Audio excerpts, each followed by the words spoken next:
Ada hadiah ini Pak. Insyaallah.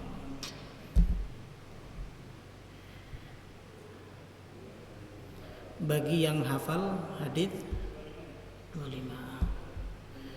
Kalau yang hafal hadis 42 saya kasih sanad. Saya punya sanad sampai Al-Imam An-Nawawi pengarang kitab ini. Kalau ada yang sampai hafal 42 hadis. Ya.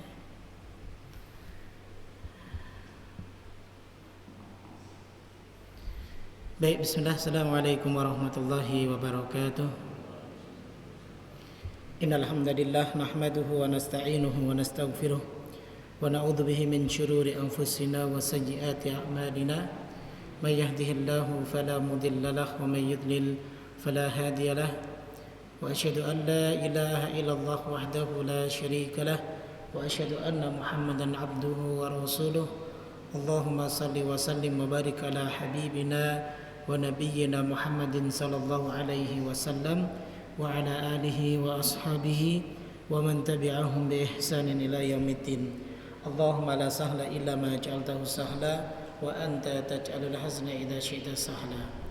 Ikhwatal kiram rahimakumullah. Alhamdulillah, pertama mari kita panjatkan puji syukur kita kepada Allah Subhanahu wa taala yang senantiasa memberikan taufik dan inayahnya kepada kita sehingga sampai saat ini kita masih bisa menjalankan kewajiban kita, yaitu selalu melaksanakan perintah-perintahnya dan menjauhi larangan-larangannya.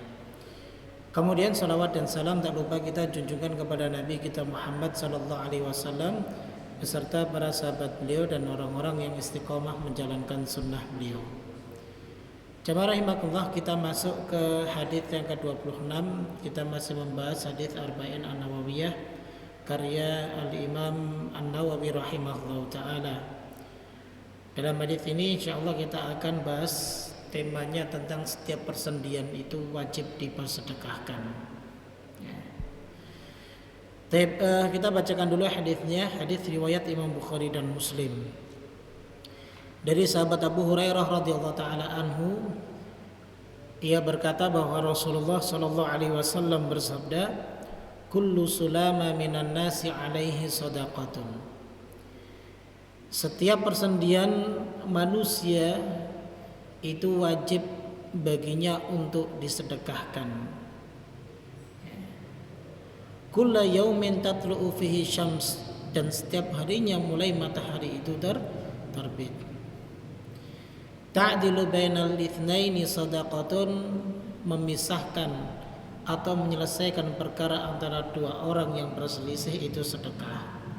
Wa tu'inu ar-rajula fi dabatihi fatahmiluhu 'alaiha aw tarfa'u lahu 'alaiha mata'ahu sadaqatun. Dan ketika engkau membantu seorang untuk menaikkan ataupun naik ke atas kendaraannya, atau membawakan barangnya, atau mengangkatkan barangnya, itu merupakan sedekah. Wal kalimatu thayyibatu shadaqatun, dan kalimat yang baik itu sedekah. Wa bi kulli khutwatin tamshiha ila salati shadaqatun, dan setiap langkah yang kamu langkahkan ketika kamu berjalan menuju ke masjid, menuju salat maksudnya, itu sedekah. Wa tumidul adha anit tariqi shadaqatun, dan menyingkirkan suatu rintangan dari jalan itu merupakan juga sedekah. Hadis ini diriwayatkan oleh Imam Bukhari dan Muslim. Taib, jamaah sekalian rahimakumullah, dalam hadis ini ada beberapa faedah yang bisa kita ambil. Yaitu faedah yang pertama, bahwa hadis ini menjelaskan kepada kita tentang bagaimana kita mensyukuri nikmat Allah Subhanahu wa taala. Dan di antara nikmat yang sering kita lupakan adalah nikmat sehat. Makanya Rasul kita sallallahu alaihi wasallam bersabda, ni'matani maghbunun katsirun minan nas. Dua nikmat yang paling banyak manusia itu lupa, yaitu as-sihah wal faragh. Nikmat kesehatan dan waktu kosong. Jadi dua nikmat ini yang tentunya di antara nikmat-nikmat yang nantinya kelak akan diminta tanggung jawabnya oleh Allah. Jadi nikmat sehat, untuk apa kesehatan kita selama ini? Ya. Apakah ketika kita disehatkan oleh Allah Subhanahu wa taala untuk ibadah kepadanya, atau justru untuk bermaksiat kepadanya? Atau waktu luang, waktu kosong, kita manfaatkan untuk apa waktu kosong tersebut? Apakah kita manfaatkan untuk zikrullah ataupun untuk melakukan hal-hal yang lainnya, atau sebaliknya justru kita gunakan waktu kosong tersebut untuk bermaksiat kepada Allah? Jadi dua nikmat ini diantara nikmat-nikmat yang lain yang nanti kelak juga akan diminta tanggung jawabnya di hari kiamat kelak di hadapan Allah Subhanahu wa taala. Dan apalagi ada penekanan dari Rasul sallallahu alaihi wasallam yang sering dilupakan. Orang sehat itu lupa, dia baru ingat kalau dia sakit. Orang mulai waktu luang itu lupa, dia baru ingat kalau sudah keadaannya sibuk. Baru dia ingat, oh iya, begitu nikmatnya ketika dia diberi waktu luang. Begitu nikmatnya ketika dia diberi waktu diberi keadaan sehat. Baru ketika sakit dia merasakan nikmatnya kesehatan dari Allah Subhanahu wa taala. Begitu. Taib jamaah sekalian rahimakumullah. Kemudian yang kedua, poin kedua di antara nikmat yang disebutkan di dalam hadis ini adalah nikmat kesehatan. Nah, Rasul sallallahu alaihi wasallam dalam hadis ini berbicara tentang sendi. Sendi itu mana, Pak? Yang dimaksud sendi apa? Nah, ada yang tahu sendi? Setiap ini di sendi nih. Antum kalau nggak punya sendi nih, antum nggak bisa ngambil nasi, ya nggak bisa megang botol, ya. Ini semua persendian. Ya. Bisa ngelipat begini, ini semua persendian. Dan sangat banyak sekali, ya. Tulang sendi yang ada, persendian yang ada di dalam tubuh kita. Sebagaimana disebutkan oleh Nabi sallallahu alaihi wasallam dalam hadis riwayat Imam Ahmad, fil insani 360 mafsilan. Dalam tubuh manusia itu ada kurang lebih 360 sendi. Fa alaihi an yatasaddaqa an kulli mafsilin fi kulli yaumin bi sadaqatin. Maka hendaklah pada setiap tulang sendi ini, setiap sendi ini setiap harinya harus disedekahkan. Bentuk rasa syukur kita kepada Allah atas kenikmatan tersebut. Jadi nikmat yang Allah berikan kita ini enggak terlepas dari apa yang akan kita gunakan. Makanya Imam Ibnu Qayyim rahimahullah ta'ala membagi nikmat itu ada dua. Ada nikmat yang sifatnya mutlak, ada nikmat yang kedua yang sifatnya muqayyad. Nikmat yang sifatnya mutlak itu contohnya nikmat Islam, nikmat iman, itu mutlak. Yang dimaksud mutlak berarti hanya Allah yang bisa memberikan nikmat itu, ya kan? Itu nikmat yang luar biasa. Atau dalam istilah lain disebut hidayah, sama saja nikmat ataupun hidayah, ya. Adapun yang kedua, ada yang disebut dengan nikmat muqayyadah. Muqayyad itu diambil dari kata qaid. Qaid itu maknanya adalah tali. Jadi kalau muqayyad itu terikat.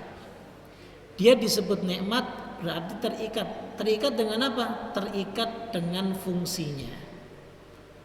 Ya, contoh, Allah berikan kedua mata kita. Kedua mata kita ini bisa menjadi nikmat kalau kita gunakan untuk hal-hal yang baik. Sebaliknya kalau kita gunakan untuk bermaksiat kepada Allah, itu bukan nikmat, tapi istidraj. Kenapa istidraj? Karena mata ini enggak langsung dicungkil oleh Allah ketika kita bermaksiat. Ada nggak di antara kita, Pak, misal jangan mata deh, tangan. Kita gunakan tangan ini untuk mencuri. Tiba-tiba Allah langsung potong tangan kita, kan enggak? Ya. Atau kembalilah kepada contoh kedua mata. Misal kedua mata kita gunakan untuk memandang perempuan yang bukan mahram dan menikmatinya, langsung Allah congkel kedua mata kita. Enggak ada. Ya kan? Makanya jangan sampai ada di antara kita, ya, mengaku sebagai muslim dan mukmin akan tetapi kita merasa nyaman tuh dengan kemaksiatan. Misal seperti itu tadi. Atau misal ngomongin orang, ataupun misal mengucapkan ucapan-ucapan yang kotor. Ya. Seakan-akan kita mengatakan bahwa nggak apa-apa nih ucapan saya seperti ini kok. Padahal bisa jadi itu merupakan istidraj dari Allah. Dibiarkan saja begitu sampai menumpuk dosanya. Baru setelah itu nanti Allah akan jatuhkan kita. Bisa jadi dijatuhkan ketika di dunia, ketika Allah sayang sama kita, kemudian Allah jadikan penyakit pada anggota tubuh itu yang kita gunakan untuk bermaksiat. Ya. Coba kita bisa sabar atau tidak. Kalau kita sabar, itu bisa menggugurkan dosa kita. Kalau tidak sabar, ya sama saja. Atau lebih kejamnya lagi, Allah Subhanahu wa taala itu bisa saja untuk mengambil roh kita, dalam mencabut nyawa kita dalam keadaan kita masih menggunakan fasilitas tersebut untuk berbuat maksiat kepada Allah. Bisa saja. Kedua kaki ini sering buat melangkah ke tempat-tempat misal lokalisasi, ke tempat-tempat maaf dalam tanda kutip jajan kepada wanita-wanita yang bukan istri kita. Allah biarkan saja. Apakah kemudian kita akan mengatakan bahwa kedua kaki itu nikmat? Bagaimana dikatakan nikmat orang dia kita gunakan untuk melangkah ke tempat-tempat yang haram? Nggak bisa dikatakan nikmat. Itu istidraj, apalagi berkali-kali belum terpotong tuh kedua kakinya, nggak langsung Allah cabut itu fasilitasnya. Itu tidak disebut sebagai nikmat, itu istidraj, memudahkan kita untuk bermaksiat. Dan orang kadang nggak sadar bahwa itu dosa. Ya. Nah, jadi seperti itu. Nah itu semua nanti ya, akan diminta tanggung jawabnya oleh Allah Subhanahu wa taala. Nah, begitu pula tulang sendi, persendian kita ini semuanya kan ini bagian daripada fasilitas Allah. Oke lah kita katakan ini nikmat dari Allah Subhanahu wa taala. Ya berarti cara bersyukurnya adalah dengan kita memberikan setiap persendian ini sedekah. Ya, baik. Taib ikhwan sekalian rahimakumullah, berbicara sedekah sebagaimana pertemuan yang sebelumnya, bahwa sedekah itu tidak harus dimaknai seseorang yang ketika mengeluarkan uang diberikan kepada orang yang tidak mampu itu disebut sedekah, tidak. Bahkan kata Nabi Shallallahu Alaihi Wasallam, kullu ma'rufin sedekah. Semua perbuatan baik itu disebut dengan sedekah. Makanya bahasa ringannya begini, ketika Nabi Shallallahu Alaihi Wasallam menggambarkan kepada kita bahwa di dalam tubuh manusia itu ada 360 sendi yang itu harus dikeluarkan sedekahnya setiap harinya. Ya tentunya cukup kita dengan menggunakan semua tulang sendi ini berbuat baik ataupun beribadah kepada Allah Subhanahu wa taala, maka itu kita artinya sudah menunaikan kewajiban kita terhadap tulang sendi tersebut. Ya. Jadi begitu, ya. Jadi kita gunakan semua nih. Ya. Kita gunakan semua anggota badan kita, ini kan semua tulang sendi. Ya. Maka ini sudah termasuk bagian daripada sedekah. Ya. Jadi seperti itu. Ya. Taib. Kemudian poin yang ketiga, bahwa sesungguhnya kita telah merasakan nikmat sendi-sendi yang telah Allah berikan kepada kita. Nikmat tentunya. Duduk bisa bersila. Kalau ada kursi kita duduk bagaimana caranya bisa setiap sendi terlipat dengan sendirinya. Ya, ini nikmat luar biasa. Ya. Makanya seandainya kita menghitung sejak awal kita balik, maka sungguh banyak sekali yang harus kita sedekahkan atas setiap sendi kita. Ya. Makanya ya, di sini Rasulullah Sallallahu Alaihi Wasallam Rasul Sallallahu Alaihi Wasallam menunjukkan kepada kita semuanya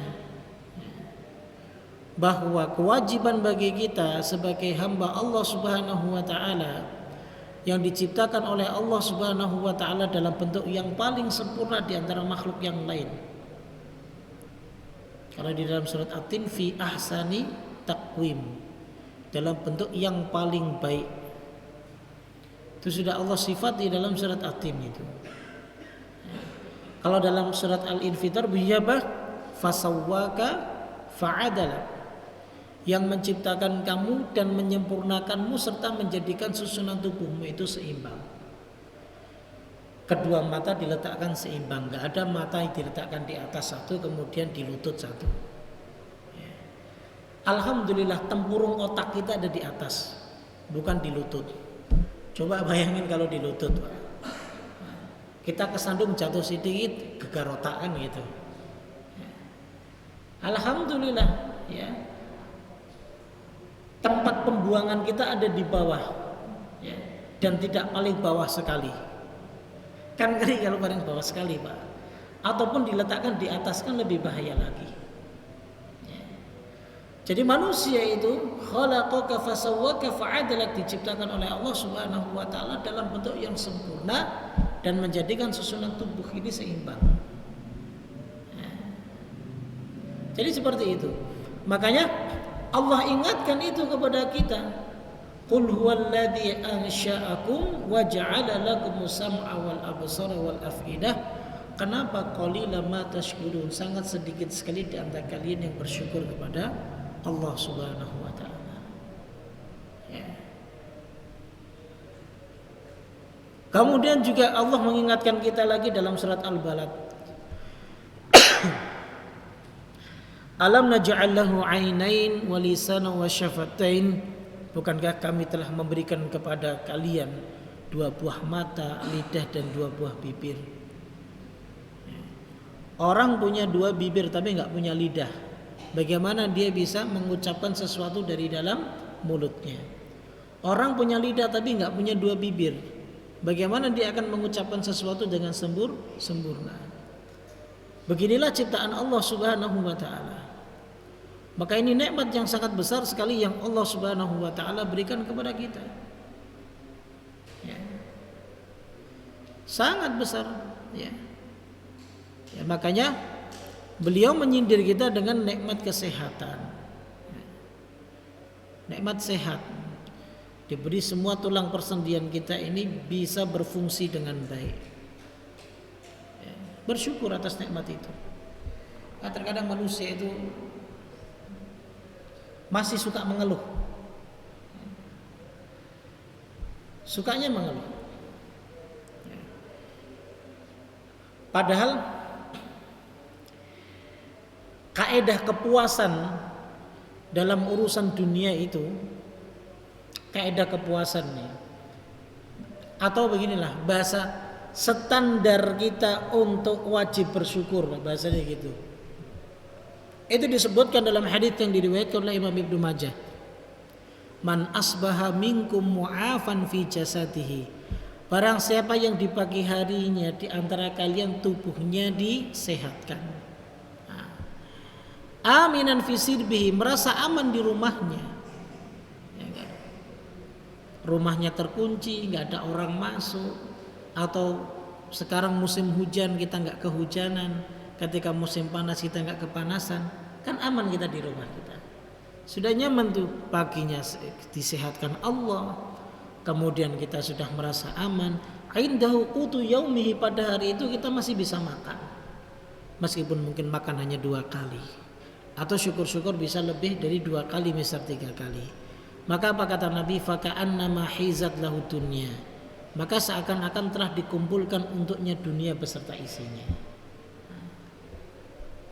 Jadi ini, ya, ini tolak ukur kita menjadi orang yang apa? Menjadi orang yang seharusnya bersyukur. Ya. Kalau dari sini saja kita nggak bisa bersyukur, bagaimana kita akan bersyukur dengan yang lain? Makanya kan Nabi SAW pernah bersabda, "Man la yashkuril qalil, la yashkuril katsir." Ya. Barang siapa yang kalau dia nggak bisa bersyukur dengan yang sedikit, bagaimana dia mau bersyukur dengan yang lebih banyak? Ya. Nggak mungkin bisa. Ya. Jadi kita ini dituntut untuk bersyukur kalau kita di hari itu sudah disehatkan Allah, kemudian merasa aman di rumah kita, punya bekal makanan pada hari itu, sudah. Bahkan bahasanya Nabi seperti seakan-akan telah dikumpulkan untuknya dunia dan seisinya. Oh, Masya Allah. Nah, tinggal bagaimana kita mengolah semua apa yang Allah berikan kepada kita itu dalam rangka untuk bersyukur kepada Allah, yaitu kita gunakan untuk berbuat baik, begitu. Ya. Tayyib, ya.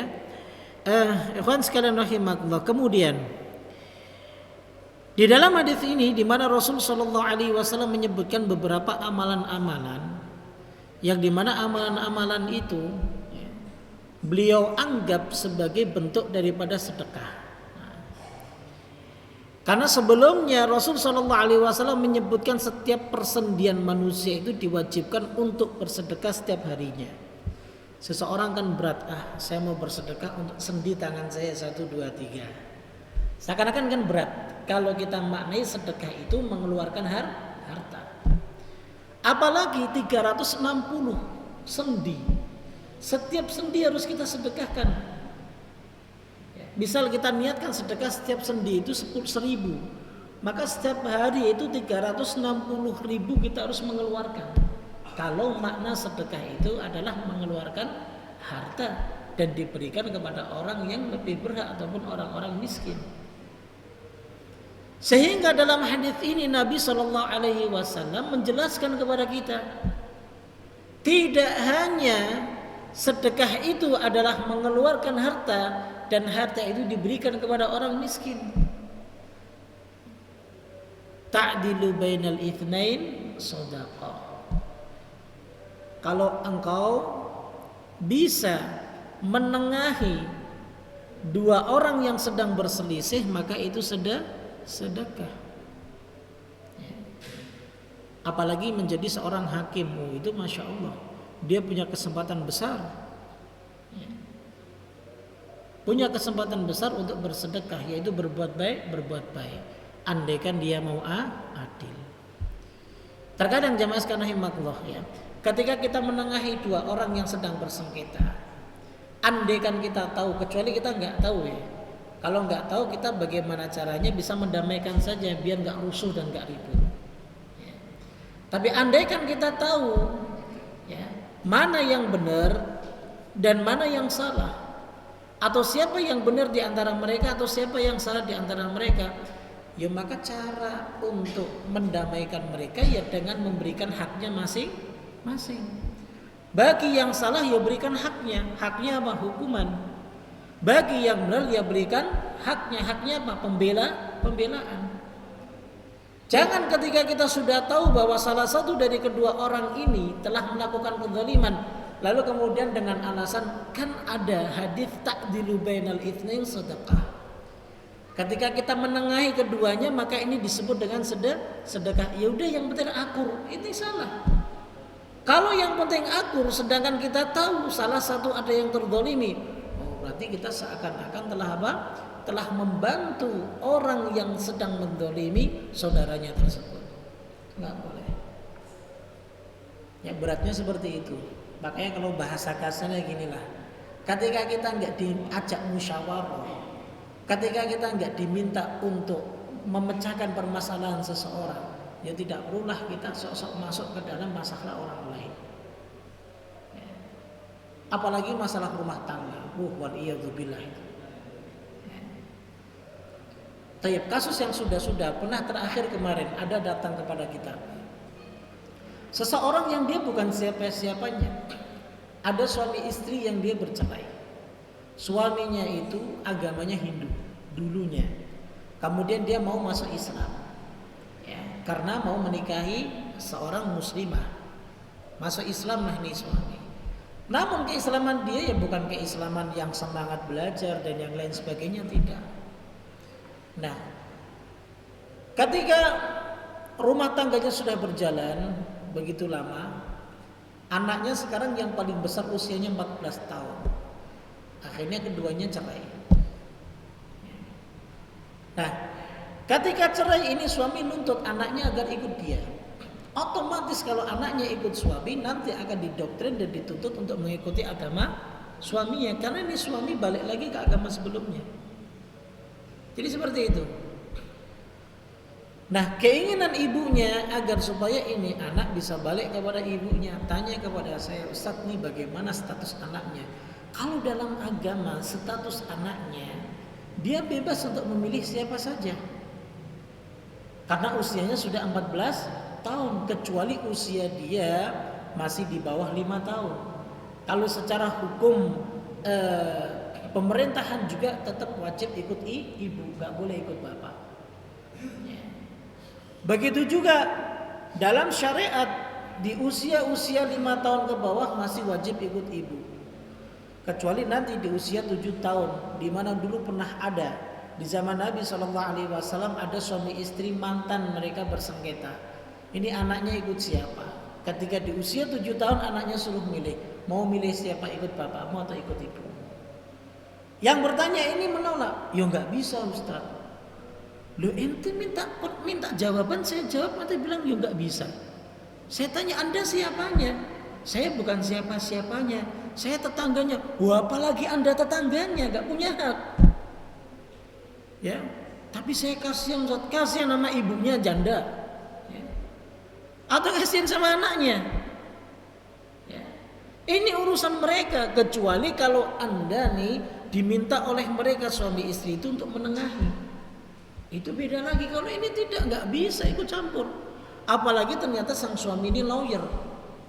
Dia sudah mengancam istrinya dengan mau dipenjarakan, mau dibawakan aparat dan yang lain sebagainya. Kita suruh ikut urusan, ya nggak bisa. Saya cuma bisa menyampaikan itu. Selebihnya ya urusan mereka. Dengan kasus yang sudah-sudah. Kalau sudah kita memberikan pandangan, dianggap kita salah. Ada kasus dulu pernah begitu. Seorang istri yang sering dipukuli, digebukin sama suaminya. Tanya sama kita, Ustadz bagaimana hukumnya kalau seorang istri itu minta cerai ke pengadilan sebab karena kelakuan KDRT suaminya. Saya katakan dalam Islam sah. Suaminya nuduh kita apa? Saya mengompori istrinya agar supaya menceraikan dia. Kan lucu. Ini kita berbicara tentang agama. Yang seperti itu saja kita tertuduh sebagai orang yang salah. Jadi seperti itu, makanya ketika terjadi kasus seperti itu ahsan, ya. Kalau keduanya minta nasihat, benar-benar keduanya datang, kita nasihati. Tapi kalau tidak, suruh datang ke pengadilan, selesai, ya. Datang ke pengadilan. Atau kalau misalnya sang suami pengen nasihat, kita kasih nasihat, ya. Jadi sangat penting. Makanya tadi ta'dilu bainal itsnain yang dimaksud adalah tidak harus mendamaikan, akan tetapi ketika ada salah satu yang didolimi, maka tentunya kita wajib untuk membela yang didolimi. Dan sebenarnya kita juga menolong orang yang mendolimi. Apa kata Nabi SAW? Unsul akhaka dhaliman au madluman. Tolonglah saudaramu baik yang mendolimi maupun yang didolimi. Sahabat bertanya, ya Rasulullah, kalau yang didolimi iya kita bantu, tapi kalau yang dolimi kita mau bantu dolimi? Enggak. Cara membantu orang, menolong orang yang sedang mendolimi yaitu menahan dia agar supaya dia tidak melanjutkan kedolimannya tersebut kepada saudaranya lagi sama muslim. Nah, jadi itu ya, itu yang pertama bahwa ta'dilu bainal itsnain sedekah. Ini Nabi memberikan contoh begitu ya. Termasuk bagian dari sedekah. Kemudian yang kedua, wa tu'inur rajula fi dabatihi. Kau menolong seseorang naik ke atas kendaraannya. Kalau dulu misal orang punya kendaraan kan dengan menggunakan hewan ya, binatang ya. Misalnya kuda ataupun keledai dan yang lain sebagainya. Kalau sekarang kan berbeda. Kendaraannya berarti mobil ataupun motor ya. Bagaimana cara membantu mereka? Bisa kita bukakan pintu dia. Oh hina dong Ustaz. Enggak. Kita bantu dia. Ya. Atau misal kita parkirkan dia. Ketika dia sedang kesusahan pakai mobil mau parkir, kemudian kita bantu dia. Atau misal seperti di sini di Jihadul Akbar nih di bawah, ya. Di beberapa parkiran di bawah. Ketika ada orang yang ingin keluar kita bantu dia. Ini maksud dari tu'inur rajula fi dabatihi. Fatahmiluhu 'alaiha atau menolong orang lain yang dia kesusahan ketika dia membawa barang. Misal kita di jalan ketemu seseorang, misal Pak, kok kayaknya berat, dia pikul aja. Coba saya bantu Pak, rumahnya mana? Ya, orang itu lagi belanja di Gang Kancil. Nah kita lihat, maaf Pak, kok kayaknya kesusahan, saya tolong Pak, saya anterin ke rumah. Ternyata rumahnya Cengkareng. Ya. Ya. Akhirnya untuk minta ongkos ya, offline Pak, Gojek gitu. Jadi ketika kita membawakan barang-barangnya ya, ataupun kita mengangkatkan barang-barangnya itu, misalnya orang kesusahan, dia punya mobil. Kadang kan kalau kita lewat begitu saja kan, ada orang kaya juga, ntar juga dia sewa porter ataupun sewa orang tukang angkut-angkut barang biar diupahin. Kalau kita bisa membantu dia jemaah, maka ini bagian daripada sedekah. Jadi peluang untuk bersedekah itu ternyata tidak sempit.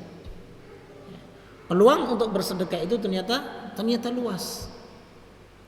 Dan bisa kita kiaskan dengan yang lainnya. Tidak harus misal membawakan barang-barangnya dan lain sebagainya, enggak. Ketika kita hidup bertetangga dengan orang lain, ada tetangga kita yang sedang misal bangun rumah, ya paling tidaklah pulang kerja ada waktu kita bantulah. Mungkin bawakan batu batanya atau lain sebagainya, itu bisa ya. Apalagi misal di masjid ya, sedang ada pembangunan, bolehlah kita ngikut berimbung hari Sabtu misal kita libur ya. Jadi manfaatkan itu jemaah, dan itu termasuk bagian daripada sedekah seperti itu. Kemudian yang ketiga, Nabi menyebutkan wal kalimatut thayyibatu shadaqatun, dan ucapan yang baik itu ternyata sedekah. Makanya Nabi SAW kan mengingatkan kepada kita, Qul khairan fa illam tastati falyasmut. Katakan yang baik. Kalau kau nggak bisa ngomong baik, mending diam. Diamnya seseorang itu bisa bernilai pahala kalau dia niatkan untuk menjaga lisannya agar supaya tidak berkata buruk. Jadi setiap kalimat thayyibah itu bisa maknanya kalimat thayyibah bermakna dzikir. Jadi memang kalimat itu ucapannya adalah dzikir, ya itu thayyibah. Subhanallah, alhamdulillah, la ilaha illallah, Allahu akbar, itu kalimat yang baik.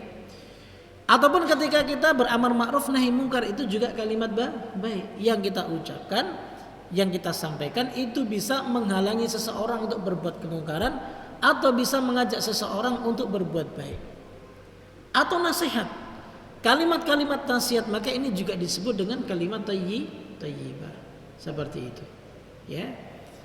Thayyib. Nah, adapun makna yang kedua, kalimat thayyibah yang kedua ya kalimat thayyibah yang bermakna ya dengan ucapan yang baik, tidak pernah mengucapkan ucapan-ucapan kotor. Itu kalimat thayyibah. Dan sekarang waliyadzubillah ya ikhwan sekalian ya, sangat sedikit sekali kalau kita lihat ya, kita nggak bilang sedikit lah, kita katakan begini, ada sebagian anak-anak di khususnya Jakarta ini kalimatnya sudah kalimatnya nggak baik yang diucapkan, entah dia karena niru orang tuanya ya ataupun karena atas dasar didikan lingkungannya. Jadi sudah menjadi kebiasaan lisannya itu, dia mengucapkan kalimat-kalimat yang kotor. Padahal ucapan kalimat kotor itu mencerminkan keimanannya.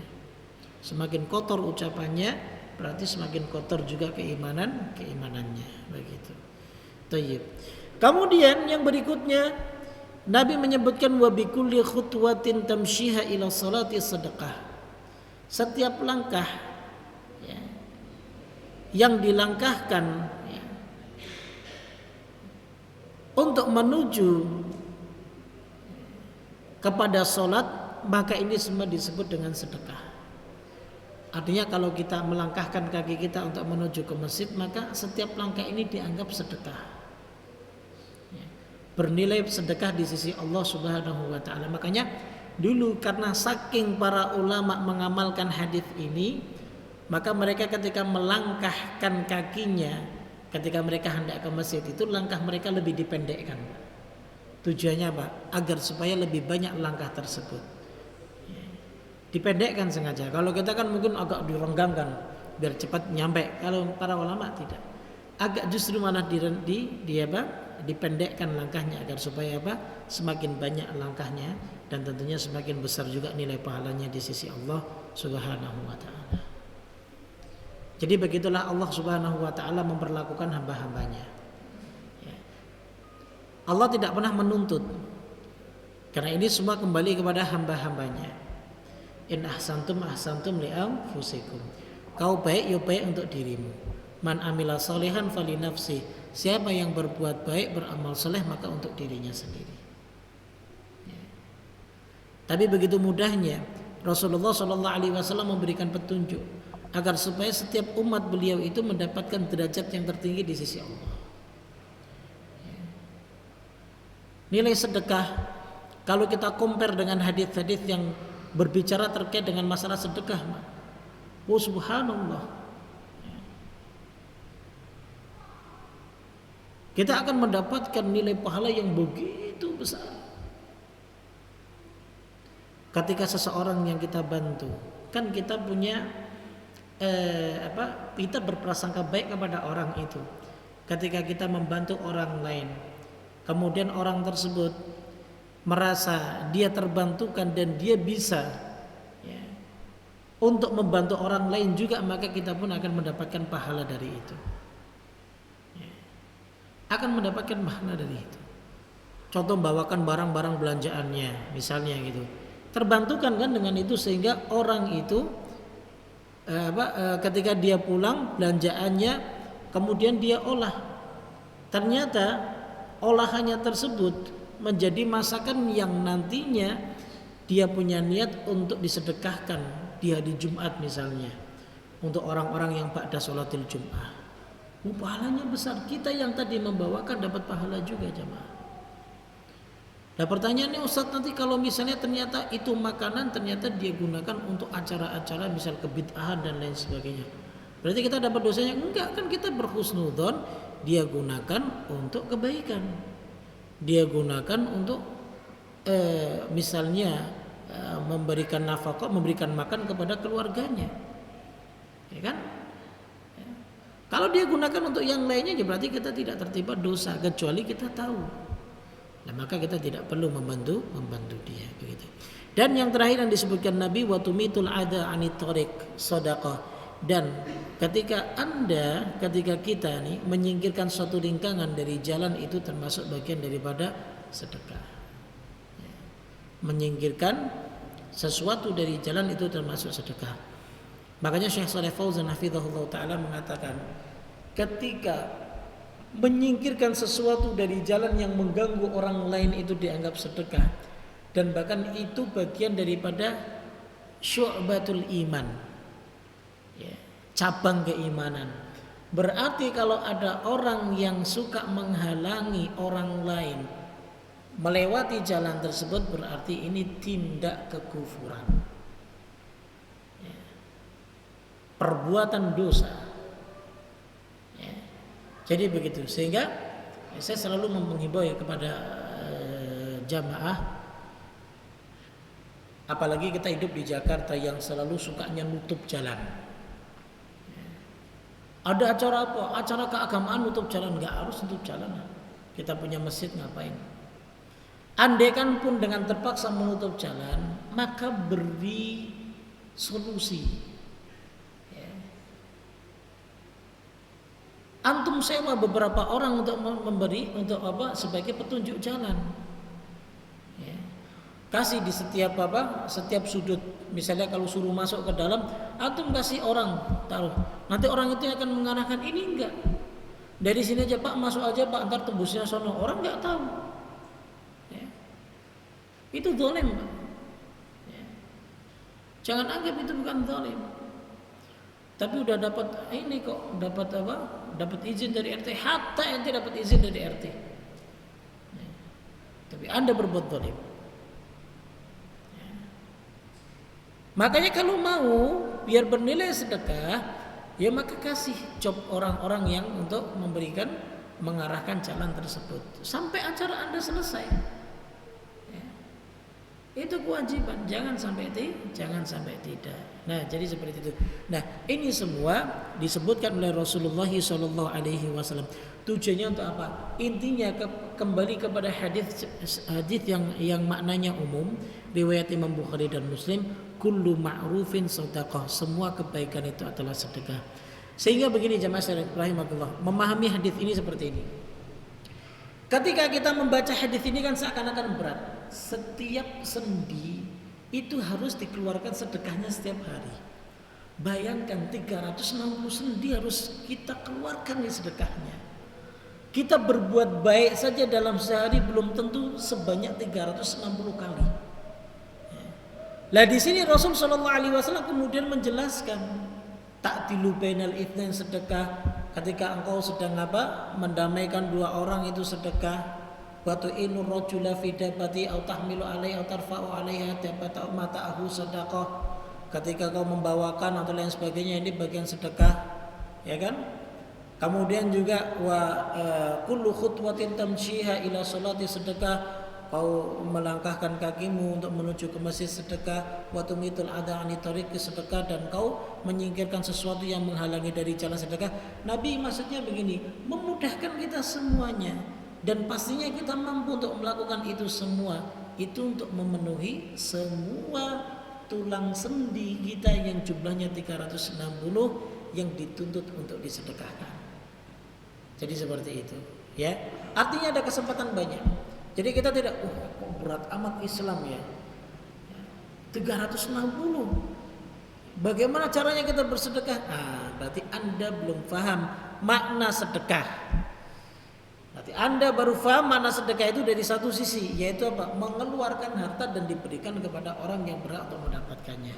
Padahal bukan seperti itu, jamaah, ya. Tayyib ya. Jadi begitu. Kemudian jamaah sekalian rahimakumullah, ya. Poin yang berikutnya adalah tentang macam-macam wujud syukur. Kita sudah bahas nih, ya. Dari mulai tulang sendi, kemudian kita wajib disedekahkan, dan bentuk sedekah itu bermacam-macam, ya. Semua kebaikan pun dianggap sedekah. Sekarang kita masuk macam-macam wujud syukur. Jadi untuk mewujudkan syukur kita kepada Allah itu ada 3 macam. Pertama adalah dengan cara syukur dari dalam hati. Bagaimana cara kita bersyukur dari dalam hati? Yaitu dengan mengakui bahwa seluruh nikmat ini berasal dari Allah. Allah Ta'ala berfirman di surat An-Nahl ayat 53, "Wa ma bikum min ni'mah faminallah." Dan apa saja nikmat yang ada pada dirimu, maka itu semua datangnya dari Allah, bukan dari yang lainnya. Jangan seperti Qarun, dia mengatakan innama utituhu ala ilmin indi. Jadi sungguh aku hanya diberi harta itu karena ilmu yang ada padaku. Kan ada orang terkadang begitu, karena kesombongannya nih, karena saya nih. Ya, seperti ini, karena saya nih seperti ini, sombong. Ini masuk kepada sifat ujub. Dan ujub ini termasuk bentuk syirik. Dan kesyirikan ujub itu lebih besar daripada syirik riya. Kalau riya itu menyekutukan Allah dengan yang lain, ya kan? Misal kita sholat, niatnya untuk Allah, tapi niatnya juga untuk orang lain, agar supaya dipuji oleh orang lain. Jadi ini disebut syirik. Nah kalau ujub itu sudah nggak tahu diri, makanya lebih berat nih syiriknya dibanding riya. Karena apa? Menyekutukan Allah dengan dirinya sendiri. Seakan-akan dia itu bisa tanpa ada bantuan dari Allah. Rasul sendiri mengatakan laulallah mahtadaina wa masallaina. Kalau bukan karena Allah, kita nggak bisa mendapat hidayah.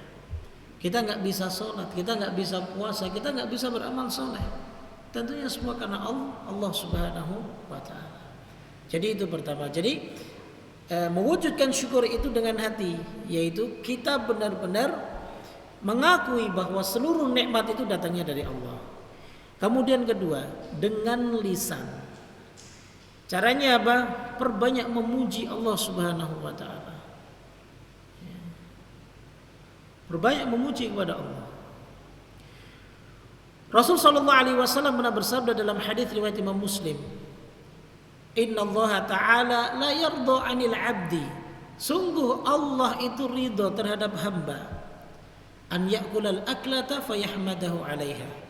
Ketika dia makan sesuatu maka dia memuji Allah atas makanan itu. Au yashraba syurbah, ataupun meminum minuman sesuatu, fayahmadu 'alaiha. Kemudian dengan itu dia bersyukur ataupun memuji Allah Subhanahu wa taala. Allah akan selalu ridha kepadanya. Ya. Perbanyak mengucapkan kalimat alhamdulillah. Ya. Dan bahkan hadis yang sebelumnya kita sudah pelajari, walhamdulillahi tamlaul mizan. Kalimat alhamdulillah itu dapat memenuhi timbangan kita. Nah, jadi seperti itu, ya. Itu yang kedua. Ya. Yang ketiga adalah dengan perbuatan. Syukur dengan perbuatan itu bentuknya bagaimana? Pertama, kita gunakan untuk ibadah. Dapat harta sedikit, cara syukurnya bagaimana? Dengan kita sedekahkan. Diberi kesehatan, cara syukurnya bagaimana? Ya cara syukurnya dengan kita beribadah kepada Allah Subhanahu wa taala dengan rajin. Ya. Kedua, ya, kita wujudkan dengan apa? Sujud syukur ketika mendapatkan kenikmatan. Boleh, disunahkan untuk sujud syukur. Ya. Jadi sujud itu hanya ada pada beberapa keadaan. Pertama sujud syukur, kedua sujud syahwi, ya, dan yang ketiga adalah sujud dalam sholat. Dan yang ketiga tidak menggunakan nikmat tersebut untuk bermaksiat kepada Allah Subhanahu wa taala. Ya. Kalau kita punya nikmat tidak bisa mendekatkan diri kepada Allah, maka ini musibah, bukan nikmat. Ya. Sehingga nggak perlu iri jemaah. Ketika kita melihat mungkin tetangga kita, ada teman-teman sejawat dengan kita, ya, kita diungguli dari sisi hartanya, namun dari sisi ibadahnya mereka lemah, ya maka nggak perlu iri. Ya, yang kita iri itu harusnya adalah orang-orang yang diberi Allah Subhanahu wa taala kekuatan dan pertolongan untuk selalu beribadah kepadanya. Nah, inilah kurang lebih ya syarah ataupun penjelasan dalam hadis yang ke-26 yang kaitannya dengan apa? Kewajiban bagi kita untuk selalu bersyukur kepada Allah atas setiap apa yang Allah berikan kepada kita. Dan bukti syukur itu salah satunya adalah dengan kita gunakan fasilitas itu untuk beribadah kepada Allah. Di antaranya disedekahkan ataupun dengan cara ibadah yang lainnya. Wallahu taala a'lam bishawab. Baik, sebelum saya tutup mungkin ada yang ditanyakan, silakan. Apa dia mustalah hadis yang ke-25? Ada yang sudah hafal? Hafal hadis 25.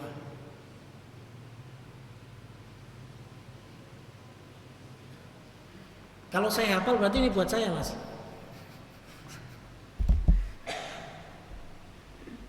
Ini syarahnya siapa nih? Ya, Syekh Abdul Muhsin Al-Badr. Ya. Abdul Muhsin Al-Badr ini bapaknya Syekh Abdul Razak. Ya. Syekh Abdul Razak bin Abdul Muhsin. Ya. Al-Abbad Al-Badr. Kitab-kitab beliau banyak sekali, Masya Allah. Saya banyak baca kitab-kitab beliau. Kitabnya Syekh Abdul Razak. Ya. Kalau untuk pengen baca ada tuh di websitenya badr.net, ya. Tapi berbahasa Arab semuanya. Ya. Itu dari kutip-kutip kecil-kecil, ya. Sampai syarah-syarah beberapa kitab-kitab yang agak tebal itu banyak. Ya. Baik, kalau belum ada yang bisa, mungkin minggu depan bisa disiapkan hadis yang ke-26. Ya, ini mudah nih hadisnya. Ya, Insya Allah bisa. Berarti belum ada yang punya nih Mas ya. Insya Allah pertemuan yang akan datang antum siapkan. Jadi begitu. Ada yang ditanyakan?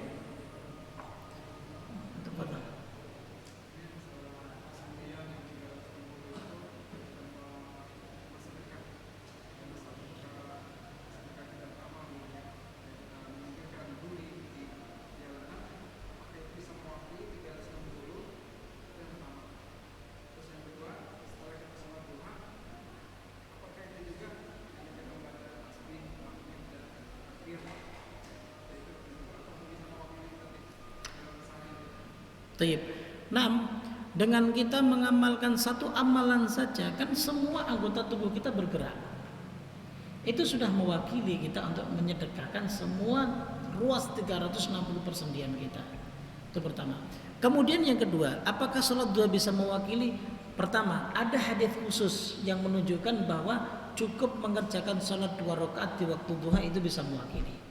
Ataupun yang kedua, bahwa sholat duha itu kan bagian daripada kebaikan. Dan kebaikan kullu ma'rufin shadaqah. Setiap kebaikan itu adalah sedekah. Dan ingat, kebaikan itu tidak harus dimaknai dengan kebaikan kita berbuat baik kepada orang lain. Berbuat baik kepada diri sendiri juga itu disebut sebagai sedekah. Contoh gitu, kita nahan untuk tidak berbuat maksiat, itu berbuat baik untuk diri sendiri dan itu termasuk bagian daripada sedekah, Mas. Jadi seperti itu. Sangat mudah sekali, makanya tadi saya katakan, seakan-akan hadis ini berat nih. Ya kan? Sangat berat, 360 persendian dan dituntut untuk harus dikeluarkan sedekah. Enggak. Makanya di hadis ini Rasul menjelaskan kan kamu mau damaikan kayak mau ini kayak ataupun mau beramal yang lainnya lah. Dan ditambah hadis Bukhari Muslim tadi kan kullu ma'rufin sedekah, setiap kebaikan sedekah. Jadi gitu. Jadi sangat mudah sekali. Ya tinggal bagaimana kita bisa memperbanyak ya, kita gunakan berbanyak untuk sedekah. Kan sedekah nanti akan dikaitkan dengan dalil-dalil terkait dengan sedekah. Ya, makanya dari situlah muncul apa? Hadis muncul firman Allah Subhanahu wa taala tentang apa? Tentang bersyukur maka Allah la azidannakum, kami akan menambah nikmat itu kepada kalian. Nah, bersyukur kita setelah kita menyedekahkan ya, itu kan tanda syukur kan, tanda syukur kepada Allah. Dan dari situ nanti akan muncul makna lagi akan semuanya akan saling bersambung.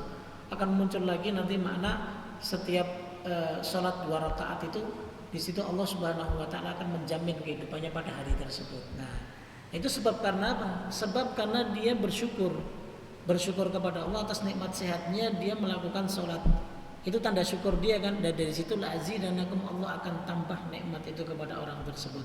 Nah, bisa berupa nikmat harta ataupun nikmat yang lainnya ataupun kemudahan dalam menjalankan hidupnya.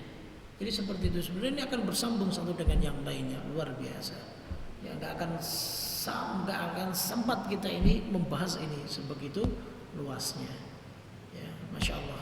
Makanya Nabi itu pernah mengatakan utitu jawami al-kalim. Aku itu diberi Allah yang tidak diberi oleh para nabi dan rasul yang lainnya. Salah satunya Pak jawamiul kalim. Jawamiul kalim itu kalimatnya singkat tapi memiliki makna yang begitu luas. Itu Rasulullah sallallahu alaihi wasallam. Enggak akan habis lah kalau kita berbicara tentang hadis beliau sallallahu alaihi wasallam. Cukupkan ya. Subhanallahi wa bihamdik, asyhadu an la ilaha illa anta, astaghfiruka wa atubu ilaik. Assalamualaikum warahmatullahi wabarakatuh.